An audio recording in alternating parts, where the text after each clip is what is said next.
guys, welcome back to the WODdoc Project 365, episode 546. Tonight what we're doing is learning how to take advantage of a phenomenon called reflexive inhibition. Now, what is reflexive inhibition? That is a mechanism in which two muscle groups of opposing actions do not fire at the same time, okay? Indeed, when one fires, the other one reflexively relaxes. Let me give you an example to put an image to what I was just saying. If I was to take something like flexing and extending my arm, okay? We take care of the biceps, or we incorporate the biceps and the triceps here, okay?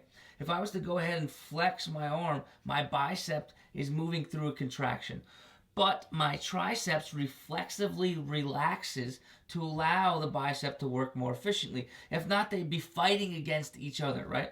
Now, there are some times in which both of them happen at the same time. We override reflexive inhibition, right? So if I go like this and I just lock in my arm right there, both my tricep and my bicep is working at the same time. But if I was just to simply go through that action of flexion, okay, what would happen is I would get a relaxation, a reflexive relaxation of my triceps. So we could take advantage of this in a couple different scenarios, but in this case, we're going to use it to mobilize our hamstrings or increase the mobilization factor of our hamstrings.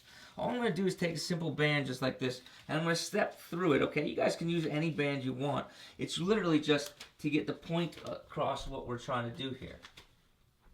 If I was first to bend down to try to touch my toes, I'm going to lengthen my hamstrings, right? So I go ahead and I push down. You guys can see I'm not very flexible today. But if I do something as simple as little kicks forward in a band, right? So I just take care of a wall, or hold the wall so I don't go ahead and fall on my face in front of the camera here, right? But if I go ahead and I just do little kicks, right? All I'm doing is activating my hip flexors right here. So I'm getting my hip flexors and knee extensors. Go ahead and do 5 kicks on that side and 5 kicks on the other side, right? So that way I get to activate both my left and my right, okay? Once I go ahead and do that, put my feet back together, and I'm going to just go down. You can see I get a little bit farther, okay? I'm going to go ahead and repeat that process one more time. And all I'm doing is just activate my hip flexors, knee extensors, right? Go ahead and put my feet back together again and go down.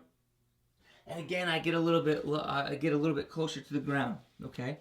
Why does that happen? It happens because what I'm doing is I'm exciting the hip flexors, right? And allowing the hip extensors to reflexively relax, okay? So what I want you guys to do is try this tonight, okay? Go ahead, do the same exact maneuver. 5 kicks on each side, okay? Followed by a hamstring stretch, okay? You can assist that with a deep breath if you like, but what we like to try to do is 3 cycles, okay? And what you're going to probably see is that it will facilitate or make that hamstring stretch much easier. Even if you're able to flex farther to the ground like I'm not able to, you'll notice that that forward flexion will become much easier. So guys, let's try to take care of or take advantage of reflexive inhibition tonight. See if we can increase our mobilization factor. Guys, I hope this helps you out. And until tomorrow, we're optimizing function to optimize performance.